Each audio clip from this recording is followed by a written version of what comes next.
Welcome to Ball Handling 101, one of our 4-week focus courses, actually number 6 in a 6-part series of different courses on different skill sets, all 4 weeks long, all designed to focus your attention and your skill set on a single topic for 4 weeks and get better at it. We're jumping into week 1 about changing speed, kind of our first step toward the ultimate objective here of becoming unguardable. Unpredictable as opposed to predictable with our changes of speed. Changing speed and direction at the same time is really what gets you unpredictable, and eventually getting good at that against live defense is how we get you unguardable with the ball in your hands. So let's dive in.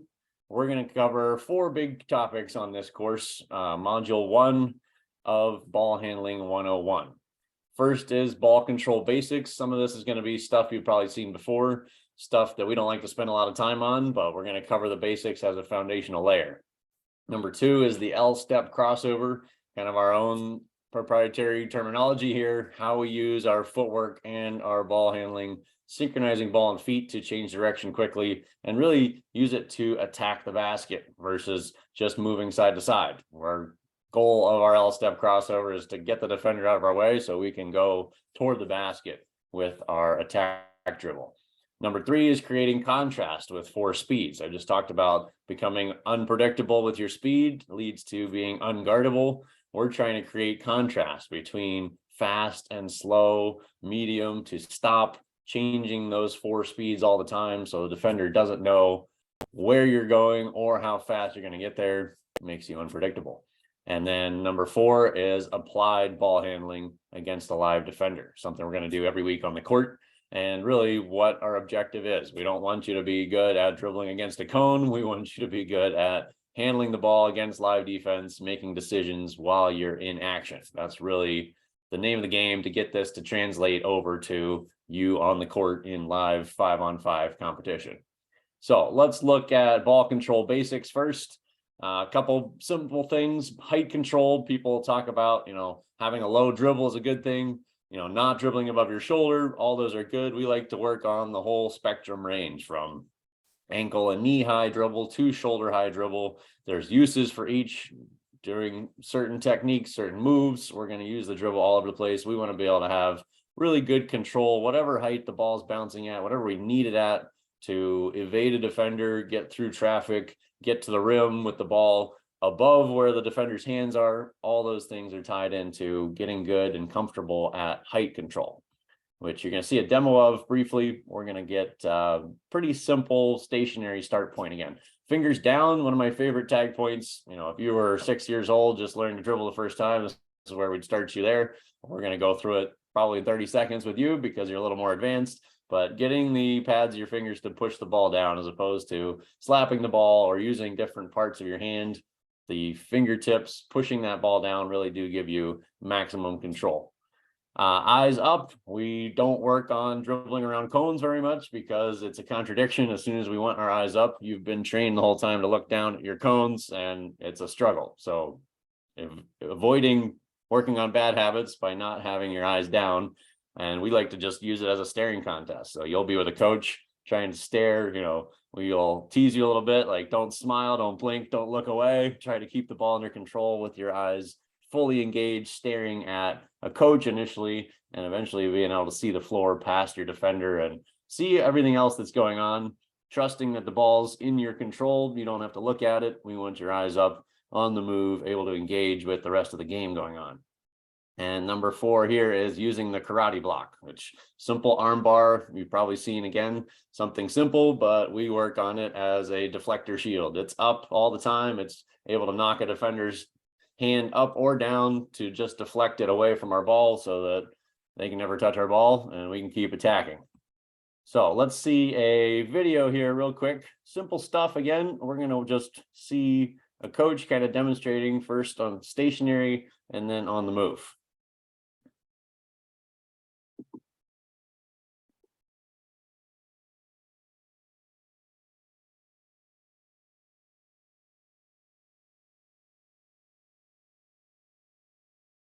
So again, step 1, we're looking at ball control.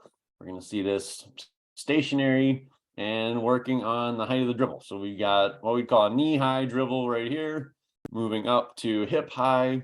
Really the three joints, the three points of height is how we calibrate it: knee, hip, and then you see shoulder here. Again, most coaches will talk about don't dribble above your shoulder. We don't want to carry and turn the hand over, but being able to control it at shoulder high in whatever stance you're in is really, really helpful. And you see it again with the left hand. You can also see the arm bar demonstrated here, the karate block. If that defender was on the outside reaching across, there'd be no way for them to reach the ball. And then simple crossover here, just looking at the V dribble, kind of see the body sway side to side. We try to work a lot on synchronizing ball and body whenever we're moving, and being able to do that stationary is a great starting point. On the move, we're going to start really slow here with a control dribble, kind of looking at the crouching tiger stance, right? We're coiled, we're ready to go fast, but we're really attacking that defender with a slow, aggressive motion. So I often ask players, can you be aggressive if you're walking? And, the difference between walking your poodle in the park stance and crouching tiger stance is really where you can highlight that difference. If you're crouched like a tiger walking, you are aggressive. Your defender looks at you as a little bit scary and unpredictable because you're ready to explode and go fast, or to attack the basket or pull up and shoot. There's a lot of things you can do from that standard athletic stance. And then we're showing here on the move, wrapping behind the back, something we use a lot to continue forward, change direction, and again, protect the ball by putting your body between your defender and the ball is a great way to do that. And just getting comfortable with that rhythm of, so the L step crossover, creating an L shape with the feet and the ball is the goal. Timing the ball with the crossover bounce. So you'll notice on our demo video we just saw there, the ball, when it crosses over between the hands, when that crossover bounces is when our outside foot steps. And if we can get that ball and foot synchronized, then the ball's already across, it's in our outside hand, and we're ready to punch our dribble forward with our next step. So we really work on the 2 steps and 2 dribbles being synchronized, where the crossover bounces with our outside foot, and then our attack dribble is bouncing forward with our very next step forward. And it takes a little work to do that. We're going to start kind of slow motion to get that correct. And then as you speed up with that, it actually makes you faster as a ball handler and an attacker because you don't need as many steps to get where you're going. So again, connecting with the attack dribble, it's kind of the 2 chunks we try to put together: sideways first, attack dribble second, and get those 2 to match up. Body and ball gets you in rhythm, ready to go attack the basket with a layup, and gets you there consistently every time. And then the last part here is the shoulder shield, which you'll see a little bit more as we show live defense, but really having that aggressive forward shoulder position when you do a crossover, whether it's front or between the legs, behind the back, that shoulder position actually protects the ball. You think about your shoulders leaning out over your knees where the ball is going to be crossed underneath your body. There's not really a good way for a defender to get in there. If you're really into that shoulder shield is what I call it, leaning into your defender and aggressively ready to attack forward, defender can't really reach in there without either fouling you or really getting themselves out of position, so that if you do complete the crossover, they're going to be burned. You're going to get past them very easily. And then the last part here before we show live action is creating contrast. So going back to what I started with, talking about being unpredictable, really starts with being able to contrast changes of speed. So I like to say, if you're doing the same speed and the same direction all the time, like if you go jog speed and dribble only with your right hand, you are very predictable. To a defender, like, I know where you're going and I know how fast you're going to get there, so I could take a couple second breather and go catch up and meet you where you're going to go, because I know exactly how predictable you're going to get there. So using 4 speeds makes us unpredictable. And so I just call them kind of the speed of movement: stop, walk, jog, or sprint. And stop is maybe the most counterintuitive and the most difficult to learn to use. But if you think about, if you're sprinting and you stop, your defender is flying by you because they didn't know you were going to stop. Again, being unpredictable. And vice versa. If you're stationary at a stop and you take off at a dead sprint, the defender had no idea that was about to happen, so they're left, a step or 2 behind. And then contrasting the other 2, like I said, walking can be an aggressive speed, jogging can be useful some of the time. That's where most of you end up staying most of the time is kind of comfortable speed, kind of the same speed all the time. So changing that even a little bit from walk to sprint spectrum allows you to be more unpredictable. And then the third part here is changing speed and direction, which we're going to work on. Changing direction next week leads to that unguardable factor where the defender has no idea how fast you're going, and they don't know when or where you're going to change direction. And so they're going to start giving you a bigger cushion of space. They can't play up on you as tight because they're a little uneasy about where you're going and how fast you're going to get there. So they got to give you more room and more of a cushion of space to just make sure they're okay being able to stay in front of you. And that can be a huge advantage as we progress as a player to be able to shoot over a defender that's, uneasy and hanging back, thinking we're going to drive past them really fast and change direction and speed on them. And suddenly we got space to shoot over them. So back to video here. I want to show the L-step crossover one more time, just to give you a different perspective. Now that we've kind of explained those different pieces of it, we can see the sideways dribble with the foot on the outside, and then the attack dribble forward. And again, we're doing these all the same with our between the legs and our behind the back, as well as our front crossover. Just getting that body and ball synchronized, sideways on one step, forward on the next step, can really lead to a lot better footwork on your approach to the basket. And we use it all the time to try and get that application of ball handling going forward. And then you're going to see example here, changing speed, a little bit of hesitation dribble. You can see kind of jog speed or walk speed coming in, and then accelerating out of that, going to the basket. So a little bit of change of direction and speed going on, as coach is demonstrating here. And if we look at this hesitation move right in front of our pop-up dummy defender in this case, that's almost a stop. You could come to nearly full stop on a really exaggerated hesitation, and then coming out of it as a sprint to the basket, again, leads to a lot of unpredictability from your defender's perspective. It makes it a lot more difficult for them to know whether to stand up or back up. Kind of how I frame it as we get good at this is we want to create that advantage with our defender. We want them to either stand up thinking we're shooting and we're going to blow by them, or we want them to back up, again, kind of being uneasy, thinking we might drive by them, and that gives us room to shoot. And if we create those two outcomes with our defender just by a little bit of change of speed, we're going to find ourselves a lot more open, a lot more easily able to score.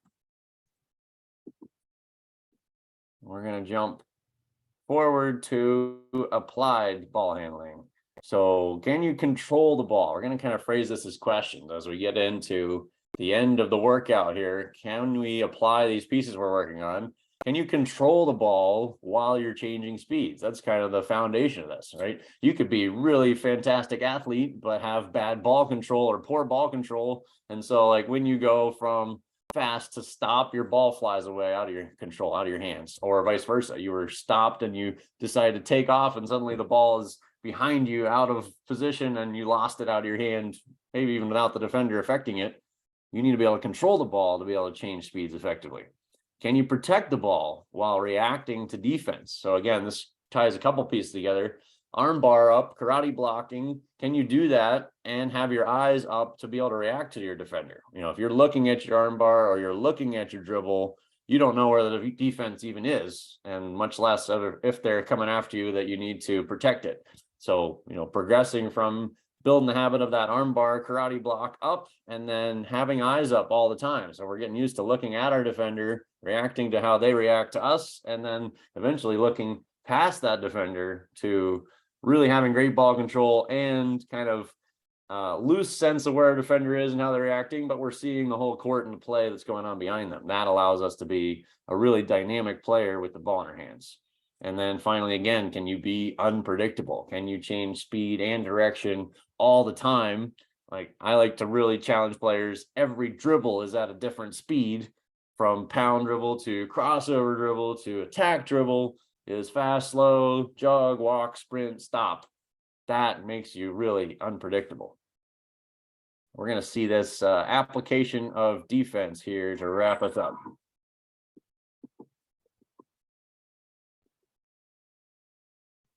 applied ball handling versus a live defender.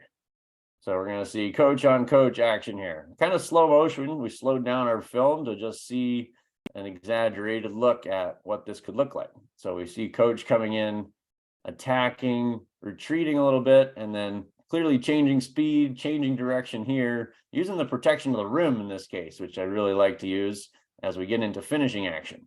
Again, attacking, kind of slow, change of speed, push out dribble, going fast, right? Blowing by that defender and ending up at the rim. Great examples of what you can do with some change of speed action.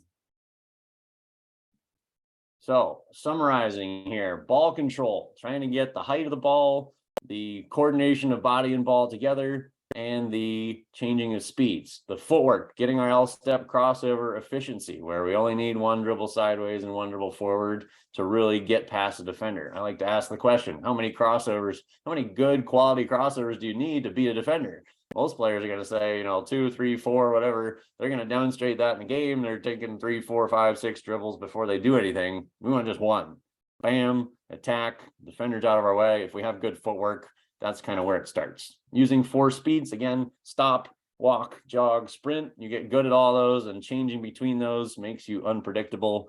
And then finally, applying that versus live defense. So we're going to progress with you working against a coach. We might find a partner for you to pull into a workout where you've got somebody that's your age and ability, and they're playing really live defense, really going hard, trying to stop you, and you're working on that ball handling aspect. Can you shake them loose and get past them to the rim, or get them to back up so you can shoot, or stand up so you can blow by? So hope you enjoy the workout this week. It's a really fun kickoff to a lot of coats of paint, how I like to describe it, layering on each week as we go through the 4 weeks to build up to being unpredictable and unguardable as a ball handler. So that's it. We'll see you on the court.